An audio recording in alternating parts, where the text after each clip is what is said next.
السلام عليكم، ازيكم؟ عاملين ايه؟ يا رب تكونوا بخير. انا ام توته وهنعمل مع بعض النهارده اكله سهله جدا وسريعه وما بتاخدش اي وقت.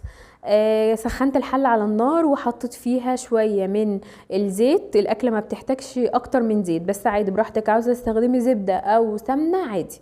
حطيت معاهم كمان بصلايه كبيره مفرومه و3 فصوص من الثوم، والبهارات الصحيحه بقى ليمون مجفف وقرفه وورق لورا وحبهان وقرنفل وشويه من الكوبيبه الصيني كده.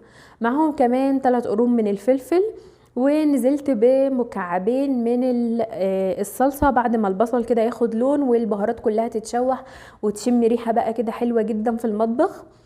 المكعبات بتاعه الصلصه انا بجيب العلبه بتاعه الصلصه العاديه اللي هي الورق دي وبحطها في الفريزر. الموضوع ده بالنسبه لي مريح جدا، وكنت عامله انا عليه فيديو قبل كده. لان بصراحه ما بستخدمش العلبه كلها وبتسمر كده، اكيد انتوا فاهمين قصدي. فالطريقه دي بصراحه ريحتني جدا. بستخدم مكعب مكعب، اول ما تتجمد بقطعها كده مكعبات، وبستخدم مكعب مكعب علشان الباقي ما يبصش معايا. وبعدين بنزل بالفراخ بشوحها كده مع الصلصه والخلطه بتاعه البصل دي والبهارات، سواء بقى فرخه مثلا متقسمه 2 او متقسمه زي ما انتوا شايفين كده. اول ما يتشوحوا كده شويه بنزل بعصير الطماطم، انا ضربت 2 متوسطين كده. اول ما يغلوا بقى هنزل بالبهارات اللي هي الناعمه، كمون وفلفل اسمر وكزبره ناشفه وشويه من البهارات المشكله كده لو موجوده، وشويه ملح طبعا. وبعدين هنزل بالميه المغليه، بحط ميه على قد سوى الفراخ ويعني وزياده شويه، بس ما بكترش ميه لان هي مش شوربه، فما تكتريش ميه.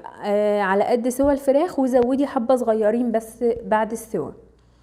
اول ما بتستوي سوا كامل بطلعها. وفي ناس ما بتحبش ان هي تطلع الفراخ، وفي ناس بتحب ان هي تحمرها، فانا بصراحه بحب احمرها.